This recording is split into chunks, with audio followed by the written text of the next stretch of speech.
జనసేన అధినేత పవన్ కళ్యాణ్ తన పార్టీ సమావేశాన్ని ఢిల్లీలో ఎందుకు పెట్టారు? ఢిల్లీలో తన పార్టీ సమావేశాన్ని పెట్టడం అనేది మొదటిసారి. ఇప్పుడు ఆంధ్రాలోనే పెట్టొచ్చు కదా! నిజానికి జనసేన పార్టీ ఎన్నికల్లో పోటీ చేస్తుంది, విజయాలు సాధిస్తుంది ఆంధ్రప్రదేశ్‌లో మాత్రమే. సరే తెలంగాణలో కూడా ఎన్నికల్లో పోటీ చేసినప్పటికీ ఆ పార్టీకి సరైన ఓట్లు గాని, సీట్లయితే అసలే లేవు. ఓట్లు కూడా ఏదో నామకే వాస్తు అంతే. ఆ పార్టీ ఉన్నది గట్టిగా ఆంధ్రప్రదేశ్‌లోనే.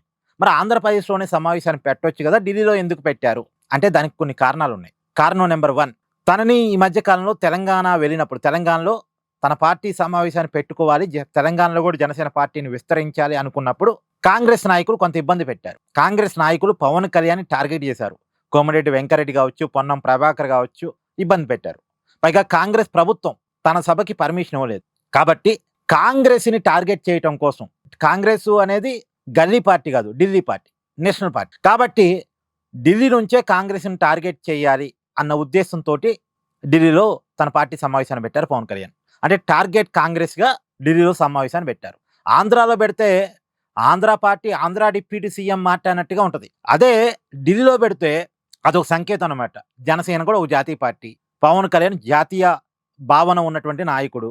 సో, అతను ఢిల్లీ నుంచే కాంగ్రెస్‌కో సిగ్నల్ పంపిస్తున్నాడు. మీకు ఎలాగైతే దేశమంతా రాజకీయాలు చేసుకునే స్వేచ్ఛ ఉందో నాకు కూడా ఉంది అనే సంకేతాలు కాంగ్రెస్ వాళ్ళకి పంపించటానికి ఢిల్లీలో సమావేశాన్ని పెట్టాడు.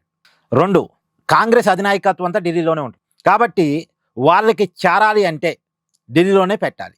ఢిల్లీలో పెట్టి రాహుల్ గాంధీ ఎలాగైతే దేశం అంతా తిరుగుతాడో నాకు కూడా దేశం అంతా తిరిగే హక్కు ఉంది. అది తెలంగాణ కావచ్చు, ఆంధ్ర కావచ్చు, లేదు కర్ణాటక కావచ్చు, తమిళనాడు కావచ్చు, కేరళ కావచ్చు.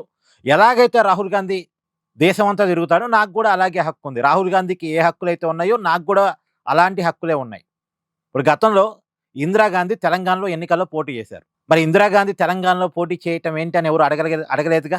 అడిగే హక్కు కూడా లేదు. ఆమె భారతీయురాలు, ఎక్కడి నుంచైనా పోటీ చేయొచ్చు.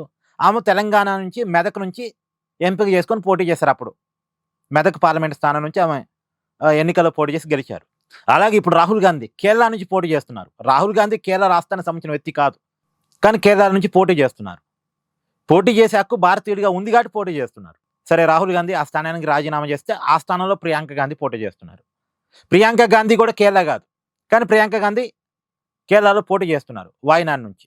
అయినా సరే వాళ్ళకి హక్కు ఉంది. భారతీయురాలుగా ప్రియాంక గాంధీకి వాయనాడ్ నుంచి పోటీ చేసే హక్కు ఉంది, పోటీ చేస్తుంది. నిజానికి వాళ్ళకి, ఆ ప్రియాంక గాంధీకి ఎన్నికల్లో పోటీ చేసిన నాటికి కేరళలో ఓటు హక్కు కూడా ఉండదు నాకు తెలిసి. నాకున్న అంచనా మేరకు కేరళలో ఆమెకు ఏమో ఓటు హక్కు లేదు. కాకపోతే ఒక ఎంపీగా పోటీ చేయడానికి భారతదేశంలో ఎక్కడ ఓటు హక్కు ఉన్నా సరిపోతుంది, భారతీయురాలు అయితే సరిపోతుంది. కాబట్టి ఆమెకు పోటీ చేసే హక్కు ఉంది, పోటీ చేస్తుంది. మరి నార్త్ ఇండియాలో రాజకీయాలు చేసే, ఉత్తరప్రదేశ్లో పోటీ చేసే రాహుల్ గాంధీయో ప్రియాంక గాంధీయో వచ్చి కేరళలో పోటీ చేయటం తప్పుగానప్పుడు, తెలుగు వాడైనటువంటి పవన్ కళ్యాణ్ తెలంగాణలో తిరగడం తప్పేలా అవుతుంది? తెలంగాణలో కాదు, దేశంలో ఎక్కడ తిరిగినా తప్పేలా అవుతుంది? సో, ఈ విషయాన్ని పవన్ కళ్యాణ్ కన్వే చేయదలుచుకున్నాడు. అది ఢిల్లీ నుంచే కన్వే చేయదలుచుకున్నాడు. 3, జనసేన పార్టీ అనేది జాతీయ భావన ఉన్న పార్టీ. పవన్ కళ్యాణ్ జాతీయ వాదంతో ముందుకెళ్లే నాయకుడు అనే విషయాన్ని కన్వే చేయదలుచుకున్నారు, కన్వే చేశారు. అంటే రాబోయే కాలంలో జనసేన పార్టీని జాతీయ పార్టీగా ఎమర్జీ చేయడానికి ప్రయత్నాలు జరుగుతున్నాయి అనేటువంటి సంకేతాలు పంపించాడు. అంటే తమిళనాడులో రాబోయే కాలంలో జనసేన పార్టీకి ఒక కమిటీ ఉంటుంది, కేరళ రాష్ట్రంలో కమిటీ ఉంటుంది, కర్ణాటక రాష్ట్రంలో కమిటీ ఉంటుంది, తెలంగాణలో ఆల్రెడీ కమిటీ ఉంది. ఎన్నికల్లో గతంలో పోటీ చేశారు, రాబోయే కాలంలో కూడా పోటీ చేస్తారు. సరే, విజయాలు అపజయాలు, వచ్చే ఓట్లు సీట్లు అవి పక్కన పెట్టండి. పవన్ కళ్యాణ్ బేస్ ఆంధ్రాలో ఉంది కాబట్టి ఆంధ్రాలో మాత్రమే ఓట్లు వస్తాయి. కానీ మిగతా చోట కూడా ఆ పార్టీని విస్తరించుకునేటువంటి ప్రయత్నాలు ఉన్నాయి అనేటువంటి సంకేతాలు పంపించాడు.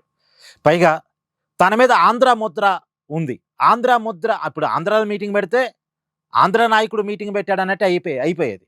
ఆ ఆంధ్ర ముద్రను తొలగించుకోవటానికి కూడా పవన్ కళ్యాణ్ ప్రయత్నం చేశాడు. ఆ మేరకు సక్సెస్ అయ్యాడు. ఆయన కేవలం ఆంధ్ర నాయకుడిని కాదు, నా పార్టీ ఆంధ్రాలో విజయం సాధించి ఉండొచ్చు, ఇలా ఆంధ్రాలో తన డిప్యూటీ సీఎం అయితే కావచ్చు, కానీ పవన్ కళ్యాణ్ ఆంధ్రాకి మాత్రమే పరిమితమైన నాయకుడు కాదు. అతని ఉద్దేశం దేశం కోసం సర్వీస్ చేయడానికి రాజకీయాల్లో వచ్చాడు. దేశం మొత్తం జనసేన ఉంటుంది, గెలిచినా గెలవకపోయినా, ఓట్లు వచ్చినా రాకపోయినా పనిచేసేది మాత్రం దేశం కోసం పనిచేస్తుంది. నాకు దేశం ఫస్ట్, రాష్ట్రం సెకండ్, ఇదే పవన్ కళ్యాణ్ చెప్పాడు. దేశం తర్వాతే ఇంకేదైనా అనేటువంటి విషయాన్ని, అంటే తన మీద ఉన్నటువంటి ఒక ఆంధ్ర ముద్రని తొలగించుకోవటం కోసం పవన్ కళ్యాణ్ ఢిల్లీలో మీటింగ్ పెట్టాడు. దీని వెనకాల ఇన్ని ఉద్దేశాలు ఉన్నాయి. 1, కాంగ్రెస్ని టార్గెట్ చేయడం కోసం. 2, కాంగ్రెస్ నాయకులకి ఎలాగైతే దేశంలో ఎక్కడి నుంచి పోటీ చేసైనా, ఎక్కడ పర్యటనలు కొనసాగించడానికైనా, ఎక్కడ ఎన్నికల ప్రచారం చేయడానికైనా ఎలాంటి హక్కులున్నాయో పవన్ కళ్యాణ్ కూడా అదే హక్కులున్నాయని చెప్పడానికి. 3 తన మీద ఉన్నటువంటి ఆంధ్ర ముద్రని తొలగించుకోవడానికి. 4 తనకున్నటువంటి జాతీయ భావాన్ని పబ్లిక్‌కి తెలియజేయడానికి. ఈ 4, 5 కారణాలతోటి పవన్ కళ్యాణ్ ఢిల్లీలో మీటింగ్ పెట్టాడు. ఇది. ఇంకో విషయం ఏందంటే పవన్ కళ్యాణ్‌ని ఎంతగా రెచ్చగొడితే అంతగా మొండిగా ముందుకెళ్తాడు అనేది. ఇప్పుడు తెలంగాణలో పవన్ కళ్యాణ్ మీటింగ్‌కి గనక పర్మిషన్ ఇచ్చుంటే ఇయాల ఢిల్లీలో మీటింగ్ పెట్టాలనే ఆలోచన పవన్ కళ్యాణ్‌కి వచ్చుండేది కాదు నేను అనుకోవటం.